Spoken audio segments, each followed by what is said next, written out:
Assalamualaikum warahmatullahi wabarakatuh. Terkejut ya, penonton terkejut, saya pun terkejut ya.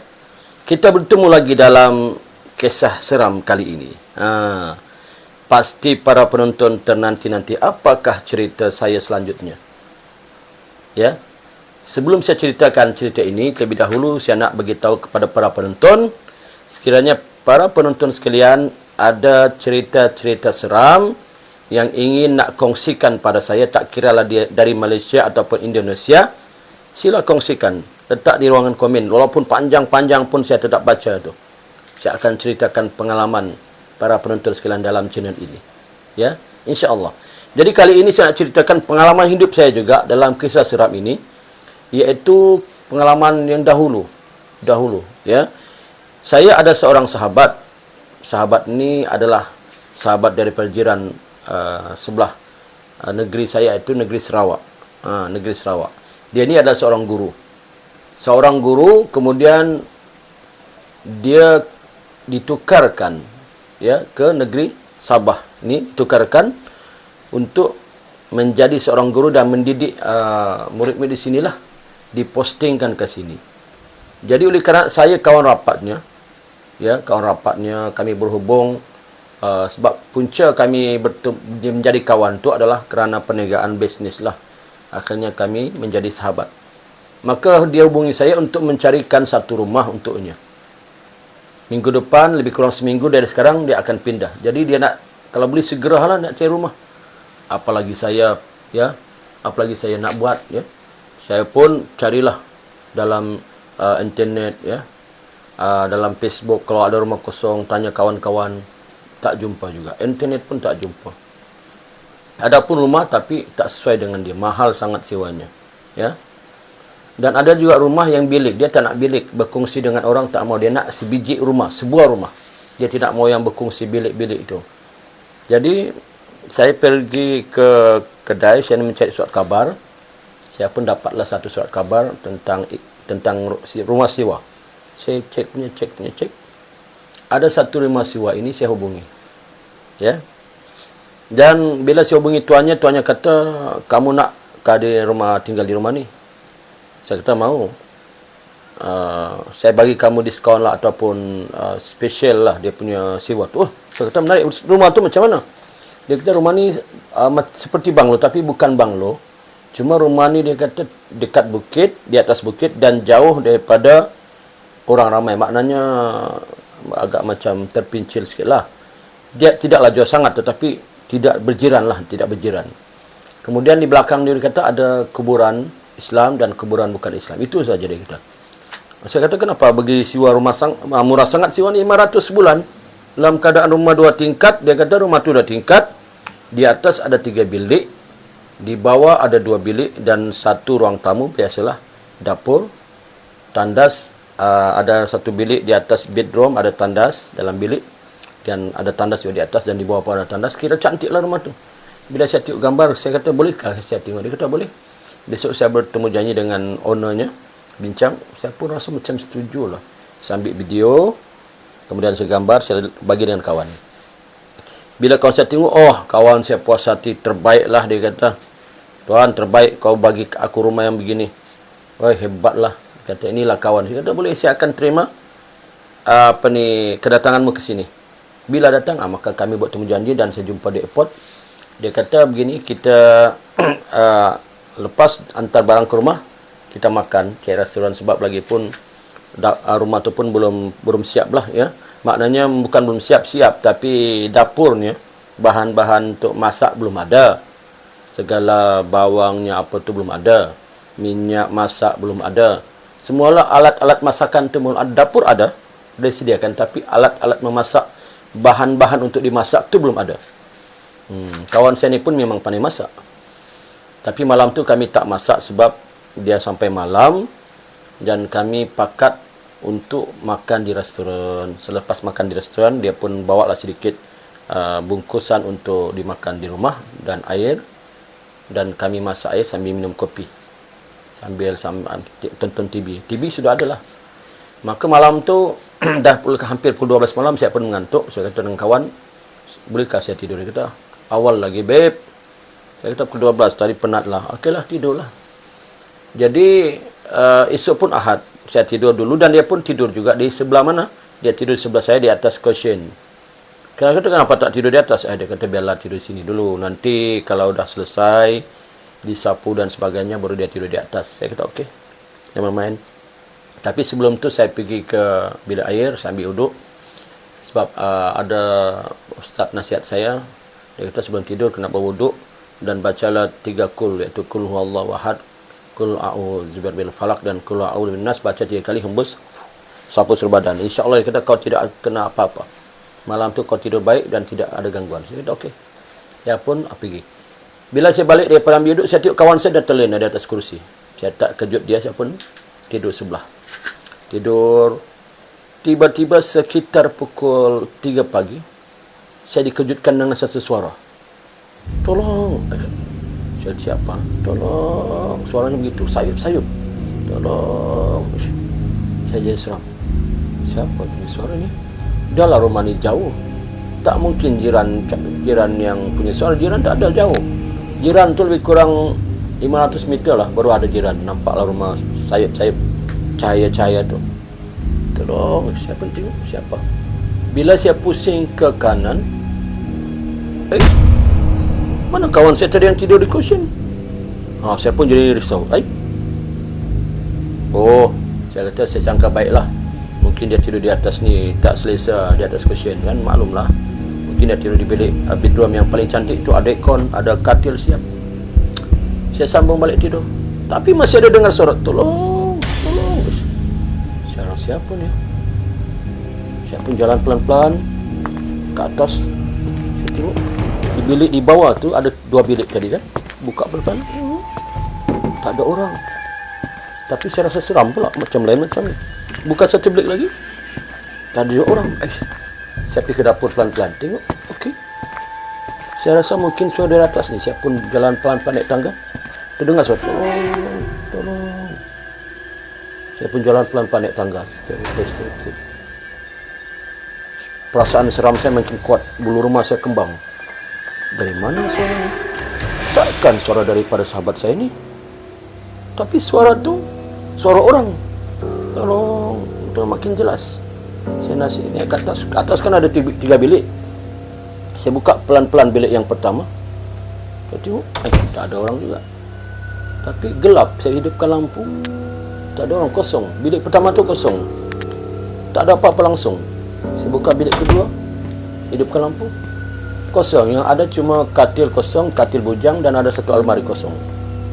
Saya rasa mungkin suara ni datang daripada bilik yang besar ni, bedroom ni. Dan saya rasa kawan saya di sini. Tapi mustahil pula tadi semalam di sini. Ataupun ni prank call. Dia cuma kata orang, alah, apa tu? Ya prank yang sengaja nak mengusik saya. Saya pun jenis yang takut juga. Maka pun saya buka pelan-pelan. Bila saya tengok, subhanallah, kawan saya yang terlentang di atas katil dengan menganga, menggetar badan itu. Saya pun kejut. Bangun, kenapa? Bangun dia tersedar. Terus dia peluk saya. Tolong apa ni? Kau mimpi lah? Oh, itulah mimpi. Tak ambil uduk semalam. Saya pun lupa beritahu. Bukan tuan, bukan mimpi. Jadi apa? Mari kita turun ke bawah. Jangan cerita sini. Kami pun turun ke bawah. Tapi saya rasa waktu masuk bilik tu macam seram sejuk badan saya. Saya pun turun. Tapi saya takut seram tu. Saya tak ceritakan dengan kawan. Sampai semua seram. Saya turun tangga pelan-pelan. Ceritakan. Tak mahu kata. Kita turun dulu. Saya kata kau duduk sini. Saya ambil air. Saya pun ambil air putih pergi minum. Boleh rasa. Boleh kau ceritakan kenapa? Jangan dia kata. Beginilah.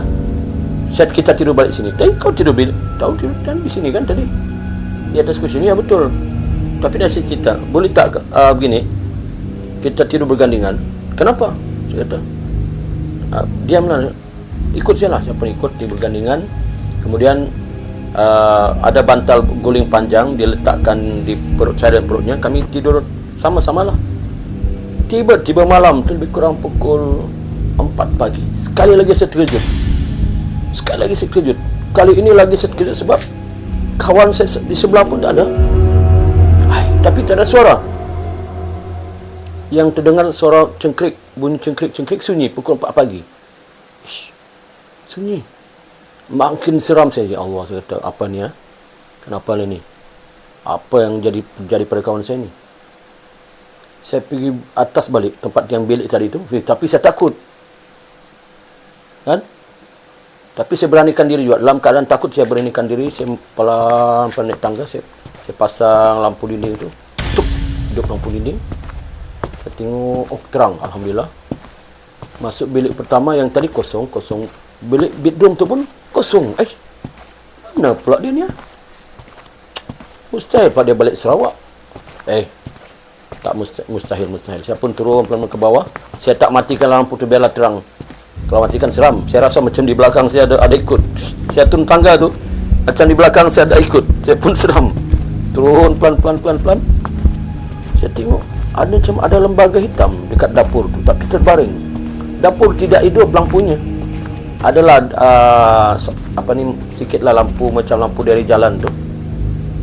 Menerangi dapur. Jadi ada nampak macam hitam. Bila saya dekat-dekat, saya hidupkan lampu. Astagfirullahaladzim. Rupanya sahabat saya tidur di dapur. Aduh, saya kata, kawan. Tadi di atas, sekarang di dapur. Tapi tak ada suara. Tadi di atas minta tolong, ni tak ada senyap. Aduh, saya kata macam mana ni ya? Nak kejutkan kah? Biarkan kah? Sebab subuh dah dekat, pukul 5 pagi subuh.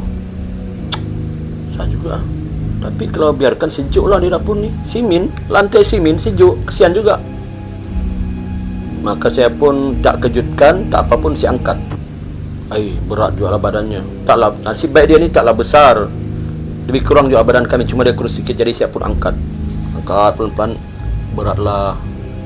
Tapi yang saya heran tu, dia tak sedar langsung saya angkat.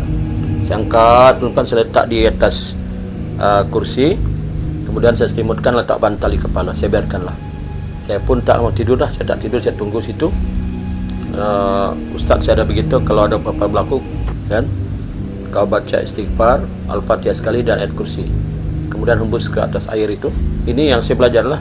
Hembus atas air. Lepas tu, kalau ada kawanmu pingsan ke apa, letak sikit di tangan, hembuskan ke mukanya ataupun sapu. Maka lebih kurang pukul 4.30, dekat-dekat subuh lah. Dekat subuh, saya pun baca apa yang saya tahu. Kemudian saya ambil tuangkan sikit air tu ke tangan, disapu ke mukanya. Alhamdulillah, sedar dia. Aduh, terkejut. Dia sedar tu, mengejut, terus bangun. Aduh, dia kata, kenapa ni? Saya kata, kenapa kau?